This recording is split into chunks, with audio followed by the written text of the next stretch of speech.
সম্মানিত দ্বীনি বৈঠকের মুসলিম ভাই ও বোন, প্রশংসার আল্লাহর জন্য, শান্তি অবতীর্ণ হোক আল্লাহর রাসূলের উপর সাল্লাল্লাহু আলাইহি ওয়াসাল্লাম। আজকের দ্বীনি বৈঠকে বক্তব্যের বিষয় জাহান্নাম। জাহান্নাম সম্পর্কে আলোচনা করতে গিয়ে প্রারম্ভের আলোচনা হবে জাহান্নাম ও জাহান্নামীদের পরিচয়। তারপরে সংক্ষিপ্ত কথা হবে জাহান্নামকে টেনে বিচারের মাঠে নিয়ে যাওয়া হবে। তারপরের সংক্ষিপ্ত আলোচনা হবে জাহান্নাম কথা বলতে পারে। তারপরের সংক্ষিপ্ত কথা হবে জাহান্নামের খড়ি হবে মানুষ ও পাথর। তারপরের সংক্ষিপ্ত কথা হবে জাহান্নামীকে বেঁধে জাহান্নামে নিয়ে যাওয়া হবে।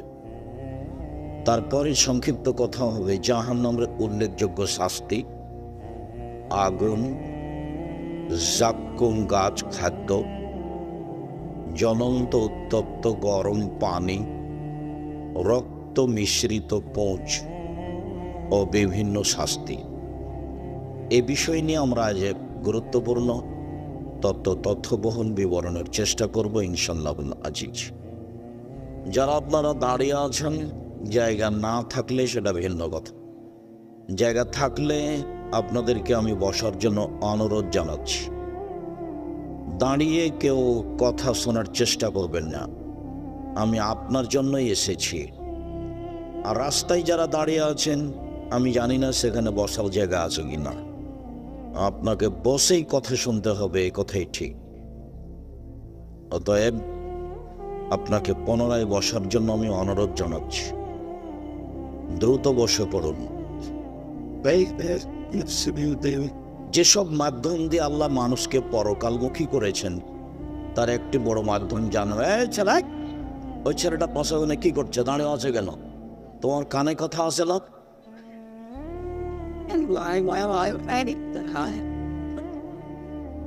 এই ছেলেরাই, তোমরা যারা দায়িত্ব পালন করছো দেখো, যদি ওইদিকে জায়গা না থাকে, যে ডানে ফাঁকা জায়গা আছে, এখানে এসে বসবেন। আপনাকে বসে থাকার জন্য অনুরোধ জানাচ্ছি। আল্লাহর নবী কথা বললে সাহাবীগণকে বসতে বলতেন, এটা আল্লাহ রাসূলের নীতি ছিল। যখনই তিনি কথা বলতেন তখন সাহাবীগণকে বসতে বলতেন। সম্মানিত দ্বীনি ভাই বোন, মানুষ দুনিয়া ছেড়ে চলে যাবে, এ কথাই ঠিক, আজ হোক আর কাল হোক। আল্লাহ রাসূলকে জিজ্ঞাসা করা হয়েছিল সবচেয়ে বুদ্ধিমানকে, তা আল্লাহ রাসূল উত্তরে বললেন যে মরণকে স্মরণ করতে পারে সেই বুদ্ধিমান। সবচেয়ে বুদ্ধিমানকে, এইটা উত্তর, যে মরণকে স্মরণ করতে পারে সেই বুদ্ধিমান। মরণ একদিন হবেই, আজ হোক আর কাল হোক। আমি যখন মরণ একদিন আসবে এ বইটা লিখলাম, তো আমাদের পাশের এক উচ্চশিক্ষিত মাস্টার বললেন, মরণ একদিন আসবে এটা তো কমন কথা, তুমি এই নামে বই লিখলা কেন? তা আমি বললাম পড়েন। তো কিছুদিন পরে দেখা হয়ে বলছে, তোমার বইটা আমি 10 বার পড়ে দেখেছি, 10 বার। তো আমার জীবনে আমি যত বই পড়েছি তাতে এই বইটাই আমি 1 নম্বরে রেখেছি, উচ্চশিক্ষিত মানুষ। মরণ একদিন আসবেই। মানুষের জীবন একেবারেই অস্থায়ী, আর যা উপার্জন করেছে তা 4 ভাগে ভাগ। যা খায় তা পায়খানা, মা কালা ফাফনা, যা খেলো তা নষ্ট হলো, যা পরে তা পুরাতন হলো, মালাবেসা ফাবলা। 3 মা তা ফাক্তানা, যা দিল তা জমা হলো। 4 অমাসেওয়া আলেকা ফজায়বলিন্নাস, যেটা ছেড়ে যাবেন সেটা মানুষে ভাগ করে নেবে। স্বাভাবিক গতিতে ভাগ করবে, না হয় মারামারি করে ভাগ করবে, না হয় মামলা করে ভাগ করবে। ভাই ভাই হলে হতে পারে, যেভাবে হোক প্রয়োজনে মারামারি করে ভাগ করে নেবে। আমাদের গ্রামে বাপ মরার কিছুদিন পরে বাড়ির সব কিছু ভাগ করা শুরু করলো, তো এক পর্যায়ে ঢেকিটা কেটে ভাগ করে নিল। ঢেঁকিটা একজনকে দিয়ে দিবে, এটা তারা মেনে নিতে পারেনি। যা আপনি রেখে যাচ্ছেন তা ভাগ হবেই, এই কথাই ঠিক। অতএব জীবনের নাম হলো মিছামিছি, আছে আর নেই। একদিন দেখেছিলাম বয়স 40, তাই দেখি আজ 60। হঠাৎ দেখি ও আর নেই, তার নাম বয়স। সবচেয়ে বুদ্ধিমান কে? আল্লাহর নবী মরণকে যে স্মরণ করে। আল্লাহর নবী বললেন, ফাকসুরু যিকরা হাযিবিল লাযযাতিল মাউত। পৃথিবীর মানুষ, তোমরা ওই জিনিসটাকে বেশি স্মরণ করো যে জিনিসটা মানুষের স্বাদকে কেটে দেয়। প্রত্যেকটা মানুষের জীবনে একটা স্বাদ আছে। আপনার নরসিংদী বাবুবাজার, তাই না? বাবুরহাট একটা বড় দোকান নিবে, এটা তার স্বাদ। ও একটা ভ্যান কিনবে, এটা তার স্বাদ। তো এইটাকে কেটে দিল কি? মরণ। মরণ আসলো, স্বাদ মিটে গেল। তা আল্লাহ রাসূল বলছেন, যে জিনিসটা মানুষের স্বাদকে কেটে দেয় সেই জিনিসটা স্মরণ করো, সেটার নাম মরণ। আল্লাহ রাসূল একবার বললেন, জুরু কাবরাকুম ফাইন্নাহু তুযাক্কিরু মাউতাকুম। মরণ স্মরণ করো, কবর জিয়ারত করো, মরণ স্মরণ হবে। কবর জিয়ারত করো, মরণ স্মরণ হবে। মাঝে মধ্যে কবর জিয়ারত করতে যেতে হবে। কেবলার দিকে মুখ করে হাত তুলে দোয়া করতে হবে এককভাবে। কবরের পাশে সবাই মিলে হাত তুলে দোয়া করা বিদআত। দলবদ্ধভাবে কবরের পাশে দোয়া চলবে না। যেসব মাধ্যম দিয়ে আল্লাহর নবী মানুষকে পরকালমুখী করতে চেয়েছেন, তার সবচেয়ে বড় মাধ্যম জাহান্নাম আর জান্নাত। জাহান্নাম, জাহান্নামের পরিচয়। মহান আল্লাহ বলেন, সাম্মান খাফাত মাওয়াজিনুহু। যার নেকির পাল্লা হালকা হবে, তার থাকার জায়গা হবে অতীব গভীর গহ্বর হাবিয়ে। অমাদ্রাকা মানে মুহাম্মদ সাল্লাল্লাহু আলাইহি সাল্লাম, আপনি কি বলতে পারেন হাবিয়া নামক জাহান্নামটি কি? আপনার কি তার পরিচয় জানা আছে? আমি বলি, নারুন হামিয়া, তা হচ্ছে জ্বলন্ত উত্তপ্ত আগুন। জাহান্নাম বলতে আগুনের এক টুকরাকে বোঝানো হয়। জাহান্নাম বলতে আগুনের এক খণ্ডকে বোঝানো হয়। জাহান্নাম।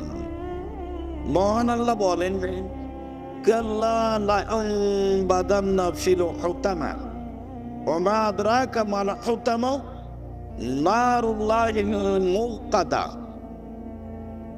কখনো নহে, অবশ্যই অবশ্যই তাকে চূর্ণ বিচূর্ণকারী হোতামা নামক জাহান্নামে নিক্ষেপ করা হবে। মুহাম্মদ সাল্লাল্লাহু আলাইহি সাল্লাম, আপনি কি বলতে পারেন হোতামা নামক জাহান্নামটি কি? হোতামা নামক জাহান্নামের পরিচয় আপনার জানা আছে? আমি বলি, নারুল্লাহি মুকাদা, তা হলো জ্বলন্ত উত্তপ্ত আগুন। আল্লাহ তাআলা জাহান্নামের পরিচয় দেন। আল্লাহ তাআলা বলেন, সাউসলিহি সাকার, অচিরেই আমি তাকে সাকার নামক জাহান্নামে নিক্ষেপ করব। ওমা আদরাকা মা সাকার। মুহাম্মদ সাল্লাল্লাহু আলাইহি সাল্লাম, আপনি বলতে পারেন সাকার নামক জাহান্নামটি কি? লা তুবকি ওয়ালা তাদার। সাকার এমন একটি জাহান্নাম, যে জাহান্নাম মানুষকে ছাড়বেও না, যে জাহান্নাম মানুষকে মারবেও না, যেখানে মানুষ মরেও না, যেখানে মানুষ বাঁচেও না, তার নাম জাহান্নাম। আল্লাহ তাআলা অন্য জায়গাতে বলেন, লা ইয়ামুতু ফিহা ওয়া লা ইয়াহইয়া। মানুষ জাহান্নামে মরবেও না, মানুষ জাহান্নামে বাঁচবেও না। এইটা আবার কি? আল্লাহ তাআলা অন্য জায়গাতে বলেন, ওয়ায়াতিহিল মাউতু মিন কুল্লি মাকানিন ওয়া মা হুয়া বাইবানির। মরণ তাকে চতুর্দিক থেকে ঘিরে ধরবে, কিন্তু মরবে না, তার নাম জাহান্নাম। আল্লাহ তাআলা বলেন, কাল্লা ইন্নাহা লাযা নাসাতান লিশাওয়া। অবশ্যই এইটা একটা জ্বলন্ত উত্তপ্ত ক্ষিপ্ত আগুন, যা মানুষের চামড়াকে ঝলসিয়ে দেয়।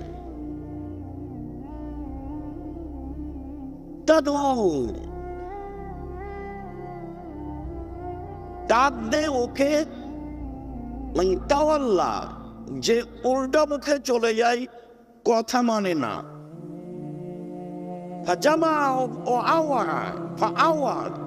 টাকা পয়সা গুনে গুনে রাখে, খরচ করে না, হিসাব নিকাশ করে একত্রিত করে। এই লোককে জাহান্নাম বিচারের মাঠে ডাক দিবে। জাহান্নাম এমন একটি জায়গা যা ক্ষিপ্ত আগুনের নাম। সম্মানিত দিনী ভাই বোন, আল্লাহ তাআলা জাহান্নামের পরিচয়ে বলেন,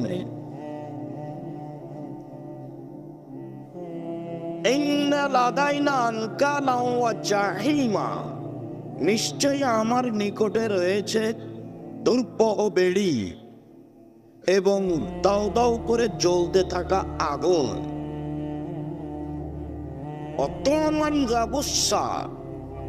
কাঁটাযুক্ত খাদ্য ও আযাবান আলীমা, আর কষ্টদায়ক শাস্তি, জাহান্নাম। ইন্না জাহান্নামা কানাত মিরসাদা, নিশ্চয় জাহান্নাম মানুষকে ধরার জন্য ওঁত পেতে বসে আছে। জাহান্নাম মানুষের শত্রু। লিত্তাগিনা মাআবা, যারা স্বৈরাচারী, স্বেচ্ছাচারী, বদমেজাজি, অহংকারী, ধোঁকাবাজ, লুটতরাজ, রাহাজানি করে, চোর জুলুম করে বাড়িঘর দখল করে, মানুষকে জেল হাজতে দেয়, তার থাকার জায়গা জাহান্নাম। এই কথা আল্লাহ তাআলা বলেন জাহান্নামের পরিচয়ে।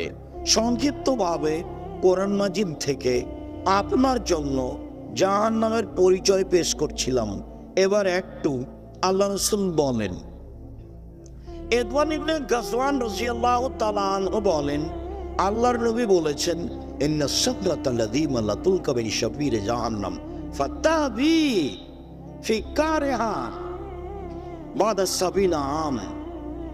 একটা বিশাল পাথরের খণ্ড 1 কোটি মণ, 1000 কোটি মণ জাহান্নামের মুখের উপরে যদি ছেড়ে দেওয়া হয়, তাহলে নিচে পৌঁছিতে 70 বছর সময় লাগবে।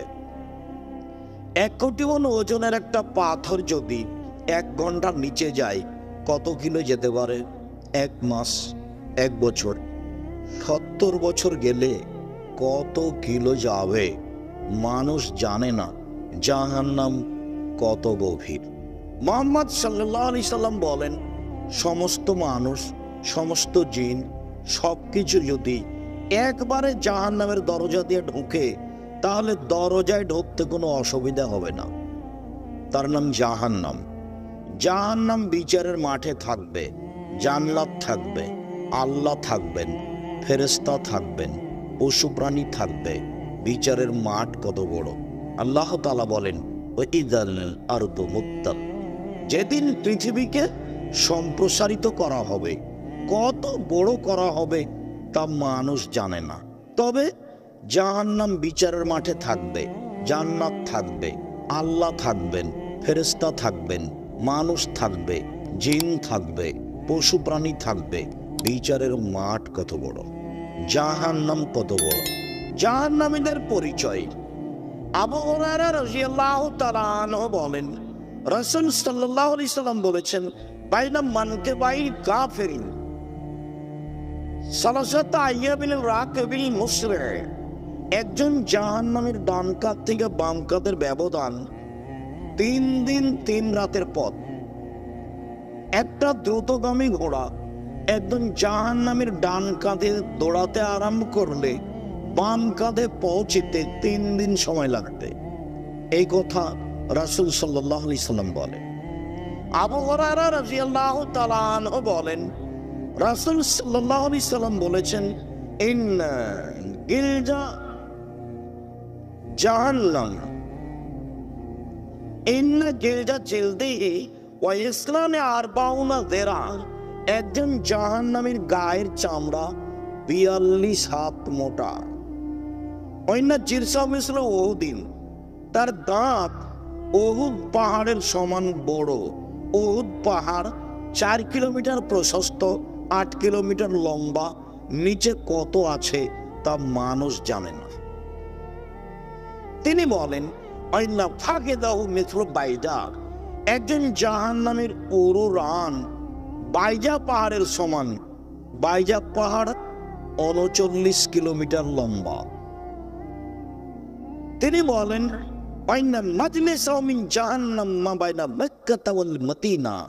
একজন জাহান্নামের বসার জায়গা মক্কা থেকে মদিনা 450 কিলোমিটার।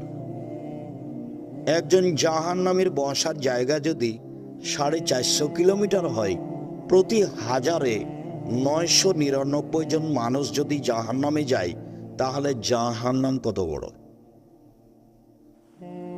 সম্মানিত দিনী ভাই বোন, আমরা সংক্ষিপ্তভাবে জাহান্নামের পরিচয় পেশ করছিলাম। জাহান্নামকে বিচারের মাঠে টেনে নিয়ে যাওয়া হবে। মহান আল্লাহ বলেন, জাহান্নাম, যেই দিন জাহান্নামকে টেনে হেঁচড়ে বিচারের মাঠে নিয়ে যাওয়া হবে, ওকে রেডি করা আছে। আব্দুল্লাহ ইবনে মাসউদ রাদিয়াল্লাহু তাআলা আনহু বলেন, রাসূল সাল্লাল্লাহু আলাইহি সাল্লাম বলেছেন, জাহান্নাম, বিচার মাঠে সেই দিন জাহান্নামকে টেনে হেঁচড়ে নিয়ে যাওয়া হবে। আল্লাহ সাবুনা আলফা জেমাম, জাহান্নামের গায়ে 70,000 লোহার রশি লাগানো থাকবে। মাকুল্লে জেমামিন সাবুনা আলফা মালাক, প্রত্যেক রশির সাথে 70 জন করে 70,000 করে ফেরেশতা থাকবেন। সবাই টেনে নিয়ে যাবে। একজন ফেরেশতার এত ক্ষমতা, এই গোটা বিশাল পৃথিবীকে হাতে উঠে দিতে পারে। জাহান্নামকে কিভাবে টেনে নিয়ে যাওয়া হবে বিচারের মাঠে মর্মে বুখারী মুসলিমের হাদিসে বোঝা যায়, রাসূল সাল্লাল্লাহু আলাইহি সাল্লাম বলেন, জাহান্নামের গায়ে 70,000 লোহার রশি লাগানো থাকবে। এক একটা রশিতে 70,000 ফেরেশতা থাকবেন। তারা টেনে হেঁচড়ে বিচার মাঠে জাহান্নামকে নিয়ে যাবেন। এই কথা মুহাম্মদ সাল্লাল্লাহু আলাইহি সাল্লাম বলেন। বলছিলাম, জাহান্নাম কথা বলতে পারে। অবাক! মহান আল্লাহ বলেন, ইয়াওমা নাকুলু লিজাহান্নাম হালিল তালাত ফাতাকুলু হাল মিন মাজিদ। যেদিন আল্লাহ তাআলা জাহান্নামকে বলবেন, জাহান্নাম তুমি কি পূর্ণ? তখন জাহান্নাম বলবে, হাল মিন মাজিদ, আর কি কিছু আছে? এই যে কথা বলছে, যেদিন আল্লাহ তাআলা বলবেন, ইয়াওমা নাকুলু লিজাহান্নাম, যেদিন আল্লাহ তাআলা জাহান্নামকে বলবেন, হালিম তালাতে তুমি কি পূর্ণ? তখন জাহান্নাম বলবে, হালবে মাজিদ, আর কি কিছু আছে? এই যে জাহান্নাম কথা বলতে পারে।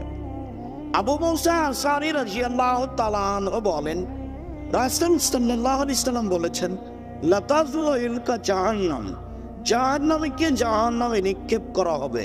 জাহান্নামে মানুষকে দিতে থাকবে, আর জাহান্নাম বলবে, হালবে মাজিদ, আর কি কিছু আছে? হালবে মাজিদ, আর কি কিছু আছে? ফায়াযাউ রাব্বুল ইজ্জাতি কাদামাহু ফিহা ফায়ানযাবি বাযুহা ইলা বাযিন ফাতাকুলু কাত কাত। যখন জাহান্নাম বলবে, আর কি কিছু আছে, তখন আল্লাহ তাআলা তার পাকে জাহান্নামে ঢুকিয়ে দিবেন। তখন জাহান্নামের কিছু অংশের মধ্যে ঢোকে একেবারে চাপা লেগে জমা হয়ে গিয়ে আঁটো হয়ে যাবে, আর বলবে, যথেষ্ট যথেষ্ট যথেষ্ট। এই যে জাহান্নাম কথা বলতে পারে। বুখারী মুসলিমের হাদিস। জাহান্নাম কথা বলতে পারে। আবু হুরায়রা রাদিয়াল্লাহু তাআলা আনহু বলেন, রাসূল সাল্লাল্লাহু আলাইহি সাল্লাম বলেছেন, ফাস্তাকাতিন নারু ইলা রাব্বিহা, জাহান্নাম তার প্রতিপালকের কাছে অভিযোগ করলো। জাহান্নাম অভিযোগ করতে পারে। ফাকালাতিন নার, জাহান্নাম অভিযোগে বলল, রব্বি একুল বাউদিবাদান, আমার কিছু অংশকে ধরে খাচ্ছে। এইদিকের আগুনকে ঝাপটা মেরে ধরে খাচ্ছে। এদিকের আগুন এদিকের আগুনকে ঝাপটা মেরে ধরে খাচ্ছে। আমার ভেতরে শাস্তি খুব বেশি হয়ে গেছে, আমি একে বহন করতে পারছি না। তুমি কি আমার একটা কথা শুনবে? জাহান্নামের কিছু শাস্তিকে একটু লাঘব করে দিবে, এটা জাহান্নামের অভিযোগ। ফাস্তাকাতির নারেলা রাব্বেহা, জাহান্নাম তার প্রতিপালকের কাছে অভিযোগ করলো যে আমার কিছু অংশকে ধরে খাই, আপনি কি একটু আমার কথা শুনবেন? আল্লাহ তাআলা বললেন ফাওয়াজনা বিনাফসাইন, ফাওয়াজনা বিনাফসাইনে, জাহান্নামের অভিযোগ মেনে নেওয়া হলো। আল্লাহ বললেন ঠিক আছে জাহান্নাম, তোমার অভিযোগ আমি মেনে নিলাম। তোমাকে শ্বাস ছাড়া এবং শ্বাস নেওয়ার অনুমতি দেওয়া হলো। তুমি ঠান্ডা এলাকা থেকে একবার শ্বাস ছাড়বে, পৃথিবী 6 মাস গরম থাকবে আর ঠান্ডা থাকবে। আর গরম এলাকা থেকে একবার শ্বাস ছাড়বে, তাহলে পৃথিবী 6 মাস গরম থাকবে। শ্বাস পৃথিবীর যেখানে যেমন আসে তেমন এলাকা ঠান্ডা হয়, কোনো এলাকায় কম ঠান্ডা, কোনো এলাকায় বেশি ঠান্ডা। আবার এমনটা হতে পারে যখন শ্বাস নেই তখন পৃথিবী ঠান্ডা হয়, আর যখন শ্বাস ছাড়ে তখন পৃথিবী গরম হয়। শ্বাস যে এলাকায় যেমন পৌঁছে তেমন ঠান্ডা বেশি হয় কম হয়, তেমন গরম কম হয় বেশি হয়, এমনটাই হতে পারে। হাদিস বুখারী মুসলিম। তবে জাহান্নামের অভিযোগ আল্লাহ তাআলা মেনে নিয়েছেন মর্মে বুখারী মুসলিমের হাদিসের রয়েছে। আবু হুরায়রা রাদিয়াল্লাহু তাআলা আনহু বলেন রাসূল সাল্লাল্লাহু আলাইহি সাল্লাম বলেছেন তাহাজ্জাতিন নার আল জান্নাহ ওয়ান নার, জাহান্নাম এবং জান্নাত বিচার মাঠে আল্লাহর কাছে হইচই লাগিয়ে দিবে, তর্ক লাগিয়ে দিবে।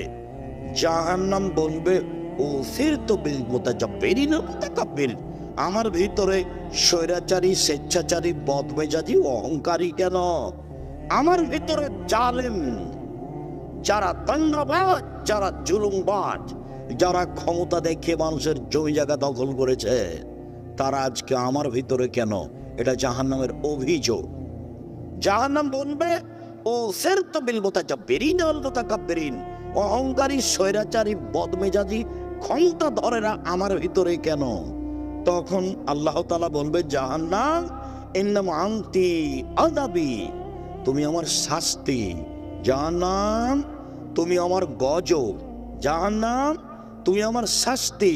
ওয়াদেব বেকেমান আসামিনেবাদী, তোমাকে দিয়ে আমার যার ইচ্ছা তাকে শাস্তি দিব, আমার বান্দার যাকে ইচ্ছে তোমাকে দিয়ে শাস্তি দিব জাহান্নাম। এই জন্য আমি তোমার ভিতরে স্বৈরাচারী, বদমেজাজিদের দিয়েছি। জান্নাত বলবে আল্লাহ আমার ভিতরে এত দুর্বল অসহায় মানুষ কেন? তখন আল্লাহ তাআলা বলবেন জান্নাত ইন্নামা আনতি রাহমাতি, জান্নাত তুমি আমার দয়া, জান্নাত তুমি আমার দয়া।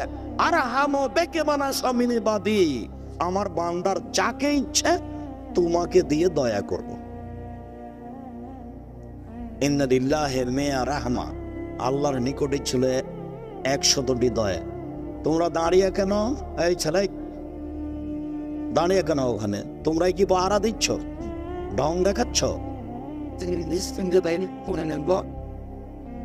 এই ছেলে নাসিম দরদ যে ওখানে দাঁড়িয়ে আছে, তোমরাই কি নাকি পাহারা দিচ্ছ? যারা তারা নাকি? আপনার তো একটা শরম থাকা দরকার। আমি আব্দুর রাজ্জাক বিন ইউসুফ কথা বলছি, আপনাকে তো আমি অনেক ভালোবাসি।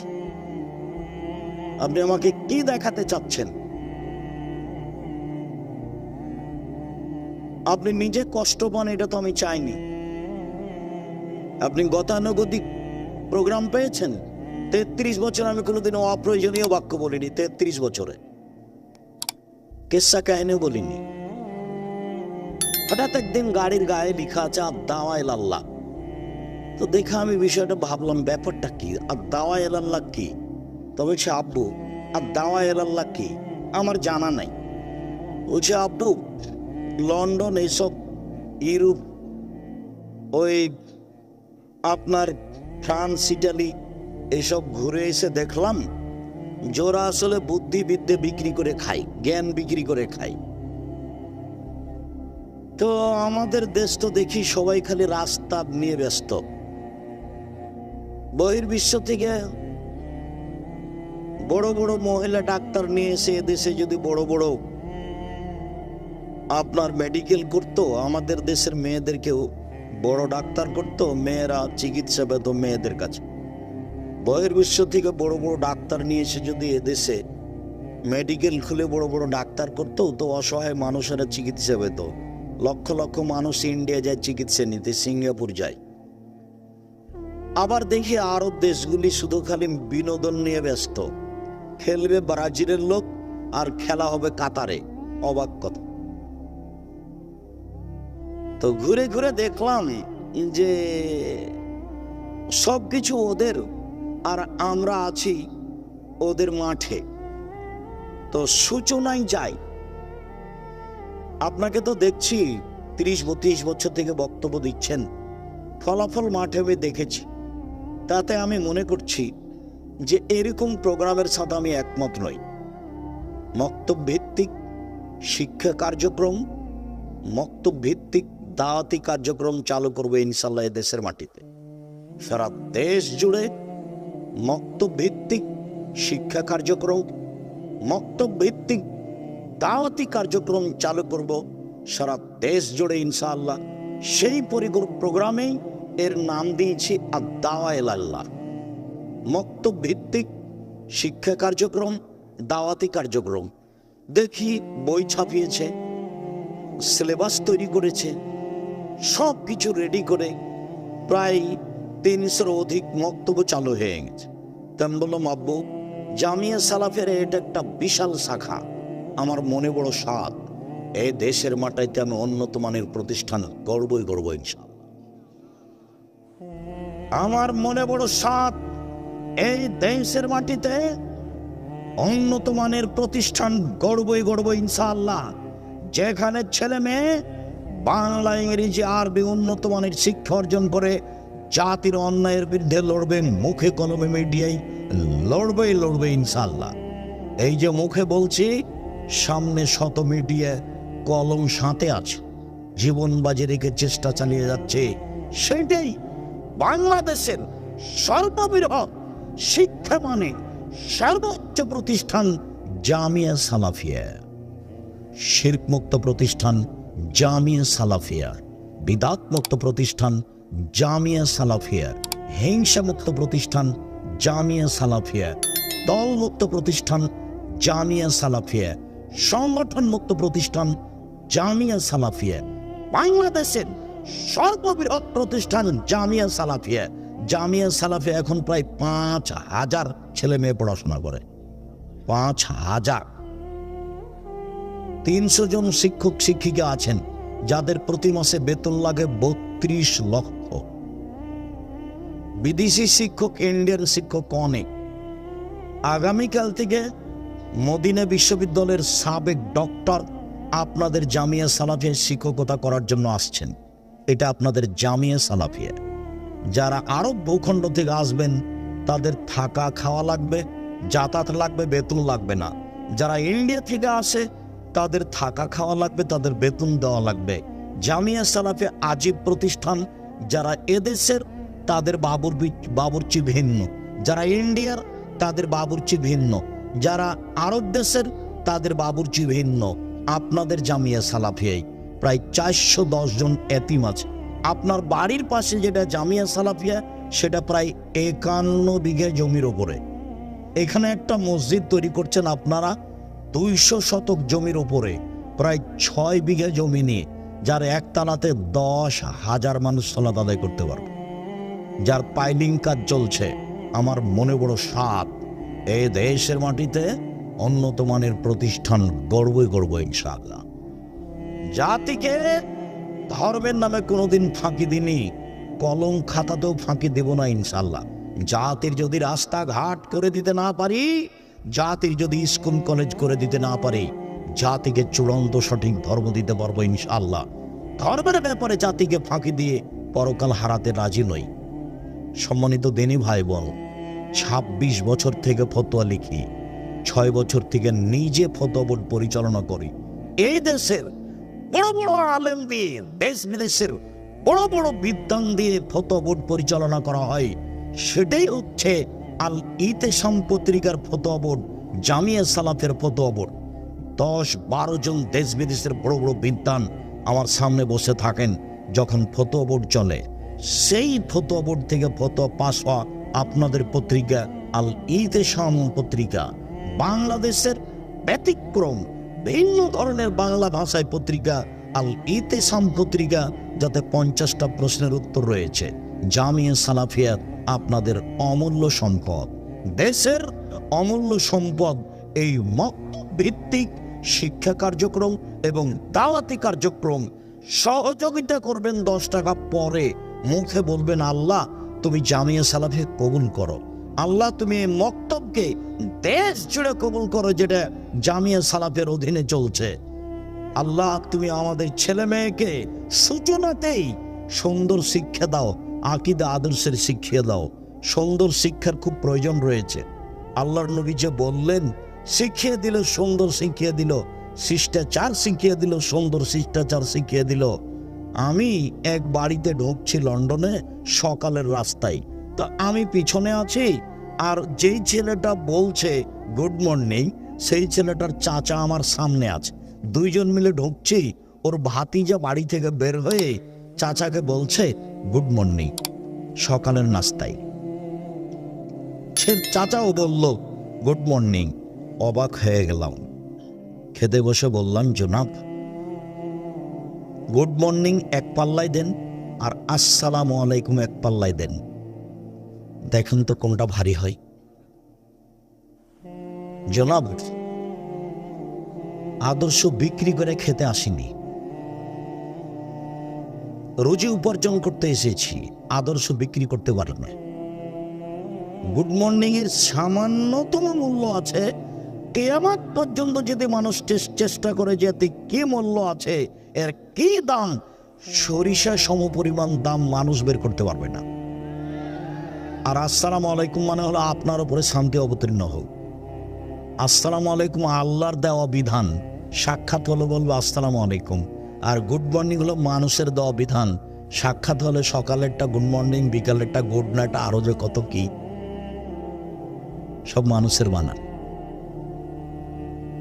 দুবাইয়ে খেতে বসেছি, তো ছোট্ট ছেলে 5-6 বছর, বাপে কথায় কথায় তাকে বলছে থ্যাংক ইউ থ্যাংক ইউ। তা বললাম, জোনা এদেশে কেন এসেছেন, কি করতে চান?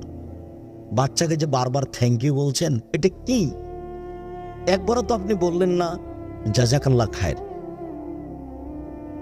আব্বু এত সুন্দর কাজ করলে, তুমি বাটিটা নিয়ে এসে দিলে, তোমাকে আল্লাহ উত্তম প্রতিদান দান করুক। ওটাও শিষ্টাচার, এটাও শিষ্টাচার।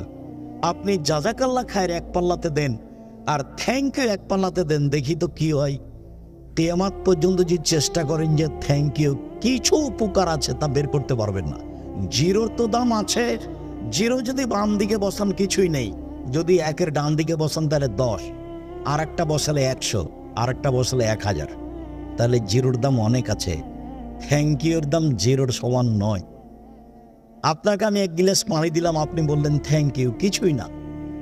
আপনাকে আমি 1 গ্লাস পানি দিলাম, আপনি যদি বলেন জাযাকাল্লাহ খায়ের, 1 গ্লাস পানির বিনিময়ে দিতে আপনি কাকে বললেন? আল্লাহকে বলেন। আপনি নিজেও দিলেন না, আপনি দিতে বললেন কাকে? আল্লাহকে। আপনি যদি নিজে দিতেন তাহলে হয়তো বা আমার স্যান্ডেলটা নিচে পড়ে গেছে উঠিয়ে দিতেন, এটা আপনি করতেন। কিন্তু আপনি দেওয়ার জন্য কাকে বললেন? আল্লাহকে। এইবার আপনি যে আল্লাহকে প্রতিদান দেওয়ার জন্য বললেন, তো আমি আমেরিকায় বিপদে, আপনি যে বলে দিয়েছেন বিনিময়ে আল্লাহ দিবে, আল্লাহ বলছেন যে আমি বিনিময়টা দিয়ে দিলাম, তোমাকে আমি বাঁচিয়ে দিলাম। দুটো এক হবে? এটাই জামিয়া সালাফিয়া। আপনি স্বাভাবিক দেখবেন না। যদি আমি জানি না যে আপনি নরসিংদীর মানুষ, ব্যবসায়ী মানুষ, জামিয়া সালাফিয়ার কি করেন তা আমার খুব একটা ভালো জানা নেই। তবে জামিয়া সালাফিয়া বৈদেশিক সহযোগিতায় চলে না, জামিয়া সালাফিয়া কোনো সংস্থা দিয়ে চলে না, জামিয়া সালাফিয়া কোনো ব্যক্তি দিয়ে চলে না, জামিয়া সালাফিয়া আমি আর আপনি সাধারণ মানুষ দিয়ে চলে। জামিয়া সালাফিয়ার শিক্ষক শিক্ষিকা জানে না কিভাবে প্রতিষ্ঠান চলে। ওদের বেতন হবে 25 তারিখ থেকে 1 তারিখের মধ্যে, 30 তারিখের মধ্যে ওরা বেতন নিয়ে আপনাদের বাড়ির পাশে যে প্রতিষ্ঠান, সেখানে একটা বিশাল ভবন করা আছে। 34 জন শিক্ষক পরিবার নিয়ে থাকতে পারবে। ক্লাস শেষ হলে পরিবারের কাছে চলে যায়, নিজের মতো খাই থাকে। প্রতিষ্ঠান কিভাবে চলে তাদের জানা নেই, তারা জানা প্রয়োজনও মনে করে না, আমিও তাদেরকে জানানো প্রয়োজন মনে করি না। রশিদ বহি দিয়ে জামিয়া সালাফিয়া চলে না। এদেশের ভিন্ন ধরনের প্রতিষ্ঠান জামিয়া সালাফিয়া। আমার মনে বড় শখ, এই দেশের মাটিতে উন্নত মানের প্রতিষ্ঠান গড়বই গড়বই। আপনার গতি দেখে আপনাকে আমি কথাটা বলে রাখলাম। এই দাবিতে যেটা আমি আপনার কাছে দাবি রেখেছি, সেটা একটু আপনি বলবেন, আল্লাহ তুমি জামিয়া সালাফিয়া কবুল করো, এটুকুই দাবি। এরপরে বাকিটুকু আল্লাহ দেখবেন এটা কিভাবে চলবে। 1 মাসে 32 লক্ষ টাকা বেতন লাগে, কই আমরা তো এলাকা থেকে কবে কি করি তা বুঝতে পারি না। 32 লক্ষ টাকা কি এখানে আছে? রমজান মাসে লাগে 48 লক্ষ, কুরবানির মাসে লাগে 48 লক্ষ। জাহান্নামকে টেনে বিচারের মাঠে নিয়ে যাওয়া হবে। জাহান্নাম কথা বলতে পারে। জাহান্নামের খড়ি হবে মানুষ ও পাথর। অকুদহান না চলে হেজার। জাহান্নামের খড়ি হবে মানুষ ও পাথর। মানুষরা হয় পাপ করেছে, জাহান্নামে যাবে। পাথর কি করল? পাথর কেন জাহান্নামে যাবে? এক শ্রেণীর পাথর দিয়ে জাহান্নামের আগুনকে ক্ষিপ্ত করে তোলা হয়, সেই জন্য পাথর জাহান্নামে যাবে। আর একটা হলো পাথর দিয়ে মূর্তি বানানো হয়। দুনিয়াতে যত মূর্তি বানানো হয়েছে সব মূর্তিকে জাহান্নামে দেওয়া হবে। আর বোকা মানুষগুলিকে বলা হবে, তোকে তো জাহান্নামে দিয়েছি, তোর নেতাকে দিয়েছি, ঠেকা দেখি। ওকে বানানো হবে, ওকে অপমান করা হবে। কোনো ছবি মূর্তি রক্ষা পাবে না যেদিন ঈসা আলাইহিস সালাম আসবেন। পৃথিবীর কোনো ছবি মূর্তি এবং শুকুর সব মারা পড়বে, ধ্বংস হবে। অযথা পরিশ্রম, তার ফলাফল ভয়াবহ। জাহান্নামের আগুন হবে মানুষ ও পাথর। সেখানে কাঠখড়ি থাকবে না, সেখানে কয়লা থাকবে না। জাহান্নামীদেরকে জাহান্নামে বেঁধে নিয়ে যাওয়া হবে। আল্লাহ বলবেন, খুঁজো পাগলো তোমার জাহিমা সাল্লু, এদের ধরো, এদের শিকল বন্দি করো, এদের টেনে হেঁচড়ে জাহান্নামে নিয়ে যাও। পিছন দিকে হাত বাঁধা থাকবে। মহারানী এলিজাবেথের হাত বাঁধা থাকবে, সেদিন কেউ খুলে দিতে পারবে না। ইন্দিরা গান্ধীর হাত বাঁধা থাকবে, সেদিন কেউ খুলে দিতে পারবে না। ফেরাউনের হাত বাঁধা থাকবে, সেদিন কেউ খুলে দিতে পারবে না। তাম্ভিক স্বৈরাচারী জুলুমবাজ জোর করে মানুষকে জেল হাজতে দেয়, এদের হাত পিছন দিকে বাঁধা থাকবে, সেদিন কেউ হাত খুলে দিতে পারবে না। বেঁধে জাহান্নামে নিয়ে যাওয়া হবে। গাইবান্ধা পলাশবাড়ি মুজিবুর বিএসসি বলেছিলেন, আমি এমনিতেই জেলে যাব, আমার হাতে যেন হাত কড়া না দেওয়া হয়। দেশবাসী দেখবে মুজিবুর বিএসসির হাতে হাত কড়া দেওয়া আছে, এটা আমি মেনে নিতে পারি না। আমি এমনিতেই জেলে যাব, হাতে হাত কড়া দেওয়া, পিছন দিকে হাত বাঁধা। কেউ কি পালিয়ে যাবে মাঠ থেকে? কেউ পালিয়ে যাবে না।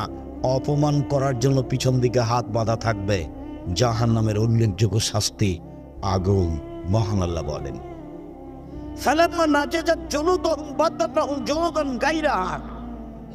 যতবার জাহান্নামের চামড়া জ্বলে যাবে ততবার রেডি করা হবে। 24 ঘন্টায় 70 বার তাকে রেডি করা হবে। জ্বলে গেলে আবার প্রস্তুত করা হবে, আবার জ্বলে গেলে আবার প্রস্তুত করা হবে। আল্লাহ তাআলা বলেন, সাউদা, আগুনের পাহাড় থাকবে বিশাল বিশাল। সেই পাহাড়ের উপরে তাকে উঠতে বলা হবে, নামতে বলা হবে, উঠতে বলা হবে, নামতে বলা হবে। আল্লাহ তাআলা বলছেন, ইন্না আলাইহিম মুসাদা ফি আমাদিম মুআত্তাদা, তাকে জাহান্নামের আগুন দিয়ে ঘেরা হবে এবং উঁচু উঁচু স্তম্ভে বেঁধে রাখা হবে। জাহান্নামের উল্লেখযোগ্য শাস্তি হলো আগুন। সামরা ইবনে জুনদুব রাদিয়াল্লাহু তাআলা আনহু বলেন, রাসূল সাল্লাল্লাহু আলাইহি সাল্লাম বলেছেন, মিনহুম মান তাফজুন নার ইলা কাবাইহি, কারো কারো জাহান্নামের আগুন থাকবে টাকনু পর্যন্ত। মিনহুম মান তাফজুন নার ইলা রুকবাতাইহি, কারো জাহান্নামের আগুন থাকবে হাঁটু পর্যন্ত। মিনহুম মান তাফজুন নার ইলা আকাতিহি, কারো কারো জাহান্নামের আগুন থাকবে কোমর পর্যন্ত। অমিনম মাতা খোঁজল্লাহ তার দেহি, কারো কারো জাহান্নামের আগুন থাকবে গলা নাক পর্যন্ত। জাহান্নামের উল্লেখযোগ্য শাস্তি হলো আগুন। মহান আল্লাহ বিভিন্ন জায়গাতে এইভাবে বলেছেন। রাসূল সাল্লাল্লাহু আলাইহি সাল্লাম বলেন, নারকুম জুজুন মিন নারি জাহান্নাম, নারকুম জুজুন সাবিলা মিন নারি জাহান্নাম। তোমাদের বাড়িতে যে আগুন আছে, জাহান্নামের আগুন এর চেয়ে 69 গুণ ক্ষমতাধর। মিশ্র কুল্লুহুন্না মিশ্র হাররেহা, সবটাই এর মতো। জাহান্নামের আগুনের ক্ষমতার কমবেশ রয়েছে। আমাদের বাড়িতে যে আগুন আছে এর চেয়ে 69 গুণ বেশি ক্ষমতা রাখে জাহান্নামের আগুন। যেই খড়খড়িতে বসে আছেন, এতে ভাত রান্না করতে যত সময় লাগবে, কেরোসিন তেলে তার চেয়ে কম সময় লাগবে। কেরোসিন তেলে যত সময় লাগবে তার চেয়ে কম সময় লাগবে আপনার কাঠখড়িতে। কাঠখড়িতে যত কম সময় লাগবে, তেঁতুল কাঠের খড়িতে তার চেয়ে কম সময় লাগবে। তেঁতুল কাঠের খড়িতে যত সময় লাগবে, গ্যাসের চুলায় তার চেয়ে কম সময় লাগবে। তার মানে আগুনের ক্ষমতার কমবেশ রয়েছে, যেটা মানুষের কাছে ধরা পড়ছে জাহান্নামের আগুনের চেয়ে অনেক বেশি। জাহান্নামের শাস্তি, উল্লেখযোগ্য শাস্তি জাক্কুম গাছ। মহান আল্লাহ বলেন, ইন্না শাজারাতা জাক্কুম তুমুল আসিম, নিশ্চয় এই কাঁটাযুক্ত জাক্কুম গাছ হচ্ছে অপরাধীদের খাদ্য। নিশ্চয় এই কাঁটাযুক্ত জাক্কুম গাছ হচ্ছে অপরাধীদের খাদ্য। মহান আল্লাহ বলেন, ইন্না শাজারাতুন তাখরুজু মিন আসলিন নার মিন আসলি জাহান্নাম, এই জাক্কুম গাছগুলি জাহান্নামের নিচে থেকে গজিয়ে উঠবে। পানির ভিতর থেকে একটা ঘাস গজিয়ে উঠে, তার নাম দম ঘাস। যাদের বাড়ির পাশে নদী আছে তারা দেখতে পাবেন, যেই সময়তে নদীতে বন্যা থাকে না, ওই সময়ে নদীর পানিটা কালো থাকে আর নিচে থেকে ঘাস গজিয়ে পানির উপরে উঠে ভাসে। পানির ভিতরে যেমন ঘাস গজাতে পারে, তেমনি আগুনের ভিতরে ঘাস গজাতে পারে, সেটা হলো জাক্কুম গাছ। মহান আল্লাহ বলেন, তালুহা কানু রুশু শায়াতিন, জাক্কুম গাছের ফলগুলি মনে হবে শয়তানের মাথার মতো। অবাক! জাক্কুম গাছ জাহান্নামের আগুনের ভিতরে তৈরি হবে, তাতে আবার ফল হবে, ফল হবে শয়তানের মাথার মতো। কথাটি বুঝলাম না। শয়তানের মাথা তো আমরা কেউ দেখিনি, এ দিয়ে আল্লাহ কি বুঝালেন? পৃথিবীর সব বিদ্বান বলছেন এ দিয়ে আল্লাহ বুঝিয়েছেন খারাপ। জাক্কুম গাছের ফল হলো খারাপ, জাক্কুম গাছের ফল হলো খারাপ। আবুল আলাম মওদুদী রাহিমাহুল্লাহ বলেন, আরে না না না না, শোনেন শোনেন শোনেন, মানুষ যেমন রূপক কথা বলে এবং বুঝে, আল্লাহ তেমন রূপক কথা বলেন, মানুষ তা বোঝে। মানুষ যেমন রূপক কথা বলে ও বুঝে, আল্লাহ তেমন রূপক কথা বলেন। মানুষ কি বলে? মানুষে বলে, ছেলেটা এত ভালো, ছেলেটা এত ভালো, মনে হচ্ছে যেন ফেরেশতা। মানুষে বলে, মেয়েটা এত সুন্দরী, মেয়েটা এত সুন্দরী, মনে হচ্ছে যেন পরী। পরী কি কেউ দেখেছে? কেউ দেখেনি। মানুষে বলে, মেয়েটা এত কুৎসিত, মেয়েটা এত কুৎসিত, মনে হচ্ছে যেন পেতনি। পেতনিকে কেউ দেখেনি, তবু বলে ও বুঝে। আবুল আলাম মওদুদী রাহিমাহুল্লাহ বলেন, এইরকমই আল্লাহ বলেছেন রূপক ভাবে, এটাই হবে বলে তিনি বলেন না। পৃথিবীর সব বিদ্বান বলেছেন সেটাই চূড়ান্ত। জাক্কুম গাছের ফল খারাপ। 1000 বছর চাইবে খাদ্য, খাদ্য মুখে দেওয়ার সাথে সাথে গলায় বেঁধে যাবে, ওটা কাঁটা দিয়ে ভরা, ভিতরেও যাবে না, বাইরেও আসবে না, তার নাম মরবেও না, বাঁচবেও না, এখনো পানি চাইবে। 1000 বছর যখন চাওয়া হবে, তখন তাকে রক্ত মিশ্রিত পুজ, জ্বলন্ত উত্তপ্ত গরম পানি দেওয়া হবে। আল্লাহ বলছেন, ফাসুকুম আন হামিমা ফাকাত্তামাহুম, তাকে পান করতে দেওয়া হবে জ্বলন্ত উত্তপ্ত পানি, রক্ত মিশ্রিত পুজ মুখের পাশে নিয়ে আসার সাথে সাথে নিচের ঠোঁট জড়িয়ে নাভি পর্যন্ত যাবে, উপরের ঠোঁট জড়িয়ে মাথার দিকে যাবে। পলিথিন কাগজে আগুন লাগলে ও জ্বলে উঠে না, জড়াতে থাকে। ঠিক চামড়া এভাবে জড়াতে থাকবে। যখন পিপাসার তাড়নায় মুখে দিয়ে দিবে, হাতে হাতে শরীরে যা কিছু চামড়া গোস্ত আছে সব ঝরে যাবে, হাড় হাড্ডি থাকবে মাত্র জাহান্নাম। সম্মানিত দিনী ভাই বোন, আপনাকে বলছিলাম জাহান্নামের অবস্থা। রাসূল সাল্লাল্লাহু আলাইহি সাল্লাম এভাবে বলেছেন। রাসূল সাল্লাল্লাহু আলাইহি সাল্লাম বলেন, ইয়া ফিন্নারে হায়া, নিশ্চয় জাহান্নামে সাপ আছে, কামসালিল বেগালা কামসালিল বক, বিশাল বিশাল উটের সমান। ওয়াইনাল্লাহ তাসাও, ও যদি একবার দংশন করে ফায়াজিদু হামওয়াতা আরবাইনা খারিফা, 40 বছর ব্যথা পাবে। একবার দংশন করলে এই সাপ সব সময় দংশন করতে থাকবে। তিনি বলেন, ওয়াইন্না ছিন্নারে আকারিন মিসলাল বেগার, জাহান্নামে থাকবে বিচ্ছু খচ্চরের সমান। একবার যদি দংশন করে ফায়াজিদু হামওয়াতা আরবাইনা খারিফা, 40 বছর ব্যথা পাবে। এই বিচ্ছু দংশন করতে থাকবে, এই সাপ দংশন করতে থাকবে সর্বদা। আপনাকে আমি কি দিয়ে বুঝাই জাহান্নামের শাস্তি? জাহান্নামে যে মারার হাতুড় থাকবে ওর নাম মাকামে হাম্বল। কবরে যে শাস্তি থাকবে পিটানোর জন্য ওটার নাম মিত্রাক। কাঠমিস্ত্রির হাতে যে হাতুড় থাকে তার নাম মিত্রাক, স্বাভাবিক ছোট হাতুড়। আর যেটা রাস্তাঘাট বানানোর যে এগুলো খোয়াগুলোকে জমানো খোয়াগুলোকে ভাঙা হচ্ছে ওটার নাম হাম্বল, যার অনেক বেশি ওজন। জাহান্নামের হাতুড়কে বলা হয়েছে হাম্বল, আর কবরের শাস্তির হাতুড়কে মাকামে, আর কবরের শাস্তির হাতুড়কে বলা হয়েছে মিত্রাক, যেটা কাঠমিস্ত্রির হাতে থাকে। তাহলে দুইটার মধ্যে ব্যবধান। আল্লাহর নবী বলেছেন কাঠমিস্ত্রির হাতে যে হাতুড় থাকে মিত্রাক, লাউ ধরে আজাব আল্লাহ সোরা তরাবান, যদি ওই কবরের ওই হাতুড় দিয়ে হিমালয় পাহাড়ের মতো পাহাড়কে মারা হয় তাহলে ধুলা হয়ে যাবে।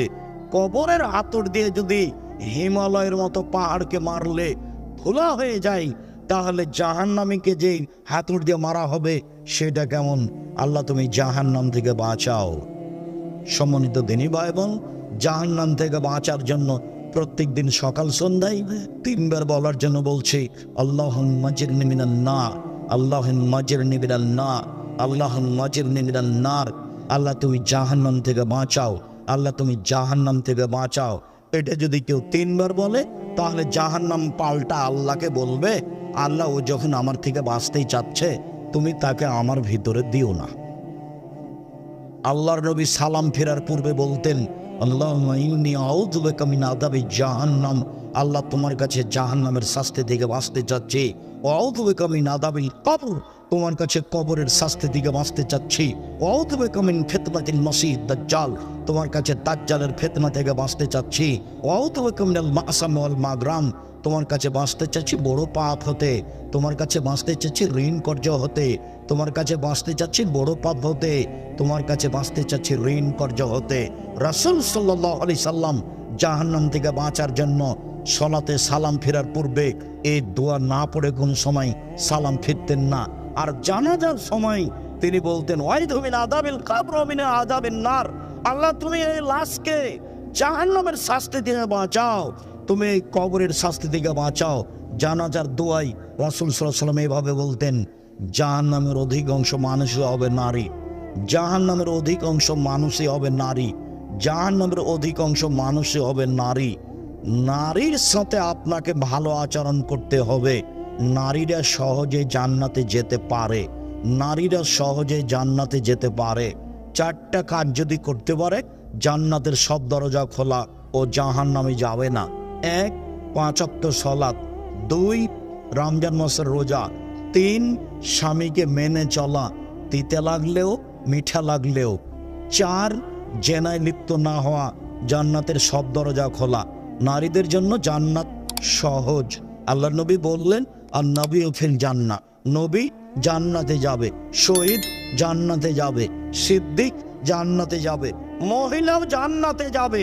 ওই মহিলা কোনো কারণে যদি স্বামী অসন্তুষ্ট হয় তাহলে স্বামীর হাত ধরে বলে, যতক্ষণ পর্যন্ত আপনি খুশি না হবেন ততক্ষণ পর্যন্ত আমি কোনো কিছু খাবো না। এই নারী জান্নাতি নারী। এই কথা মুহাম্মদ সাল্লাল্লাহু আলাইহি সাল্লাম বলেন। নারীরা বেশিরভাগ জাহান্নামে যাবে, নারীরা সহজেই জান্নাতে যাবে। মর্মে আপনাকে জাহান্নাম থেকে বাঁচার জন্য আন্তরিকভাবে অনুরোধ জানিয়ে আজকের আলোচনার শেষের দিকে এসে বলছি, সম্মানিত দিনী ভাই বোন, জান্নাত পাওয়ার আশা করতে হবে আর জাহান্নাম থেকে বাঁচার আশা করতে হবে। জীবন বাজি রেখে জাহান্নাম থেকে বাঁচার চেষ্টা করতে হবে। তাতে এই দোয়াগুলি পড়ুন। জাহান্নাম থেকে বাঁচার সবচেয়ে শক্তিশালী মাধ্যম হলো দান করা। দানের হাত প্রশস্ত বজায় রেখে জাহান্নাম থেকে বাঁচার প্রাণপণে চেষ্টা করার অনুরোধ জানিয়ে, আহান পরিবারকে শক্ত হাতে দমন করার দেখার অনুরোধ জানিয়ে, 5 ওয়াক্ত সালাত, হালাল রুজি, দাঙ্গাবাজি বা দোকানে আড্ডা পিটা এসব কাজ থেকে বিরত রাখার অনুরোধ জানিয়ে আজকের মতো কথা এখানেই শেষ করব।